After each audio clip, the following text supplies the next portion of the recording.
Alors maintenant, bah, je vais m'intéresser aux deux autres fenêtres extérieures qui me manquaient, c'est-à-dire, ah, vous remarquerez là, vous voyez, j'ai encore un petit trait qui traîne, qui ne sert à rien, donc je l'enlève. Je ne sais plus pourquoi, j'ai dû... Enfin bref, c'est facile. Alors, première fenêtre, la fenêtre de la salle de bain qui a 0,8 là, d'accord, qui est à quelle hauteur? Elle, par contre, la fenêtre de la salle de bain, c'est la fenêtre 2.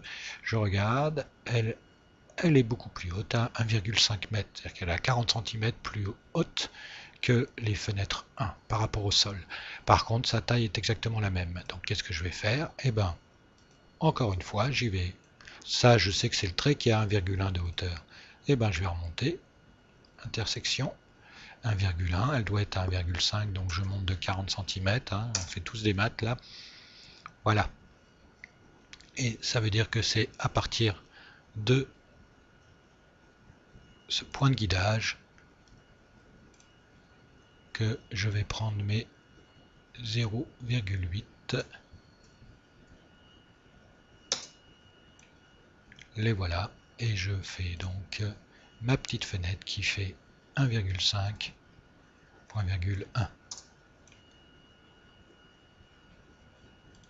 Petite erreur, alors est-ce que je me suis trompé? Hauteur 0,5, oui. Hauteur 0,5, donc 0,5, 0,1.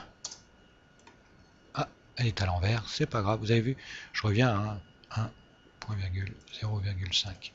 Oui, en fait, voilà ma fenêtre pour la salle de bain. Maintenant, il me reste celle des WC. Je remarque que c'est la même hauteur. Par contre, elle est beaucoup plus petite. Et puis, elle est placée non pas à 0,8 mais à 1,2 m de la fenêtre précédente. Ça veut dire que là, avec l'outil mètre, je prends 1,2. Voilà mon trait. Ensuite, là, c'est 0,5, 0,5. Hop, voilà, mes deux fenêtres ont été tracées. Je n'ai plus qu'à faire la chose habituelle. Ah, vous remarquez que plus c'est petit, plus j'ai du mal. Hein. Donc qu'est-ce que je fais? Eh ben j'agrandis. Pouce étiré, hop, et normalement, voilà, sur la face. Sur la face. Voilà mes deux autres fenêtres tracées.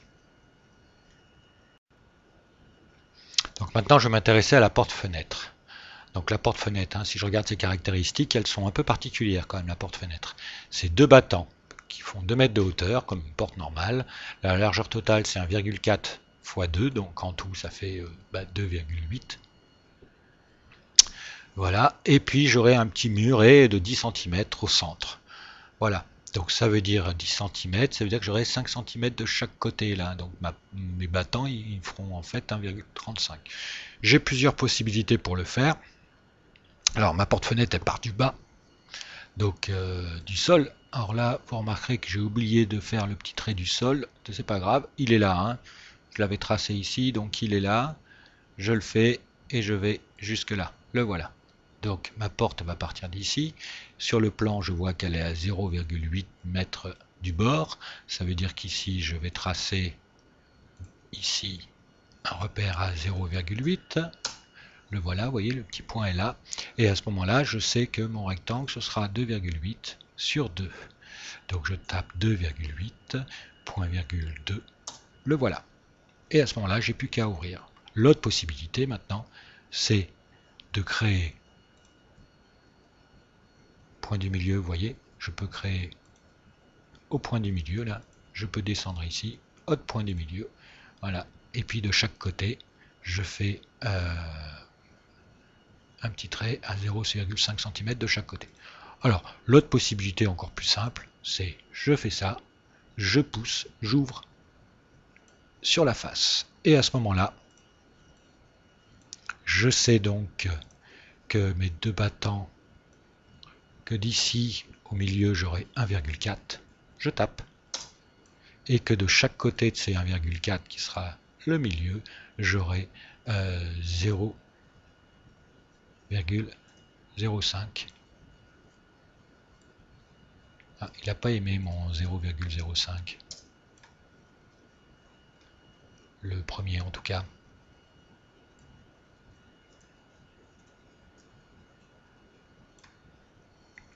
Enfin, c'est pas grave, maintenant je trace un rectangle qui fera 0,4, point virgule 0,1.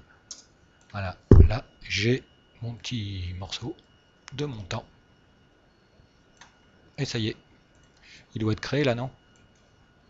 Ben si, voilà. Le voilà. Donc j'ai créé ma porte-fenêtre. Donc maintenant il me reste une dernière petite étape, c'est l'ouverture de la cuisine ici là. Alors est-ce que j'ai des caractéristiques particulières sur cette ouverture? Porte-fenêtre, fenêtre 2. Ah, l'ouverture. Largeur 2,5, hauteur 2,1. Il restera une poutre de 20 cm d'épaisseur au plafond. Bah oui, 2,1 moins 2,3, ça fait 20 cm. Donc ça implique que là, en fait, finalement j'ai plusieurs possibilités. Alors première chose, où est-elle placée? Elle est à 1 mètre ici, elle fait 2,5. Donc ça veut dire que tout ce que j'ai à faire, c'est de faire encore un guide ici, hop, 1.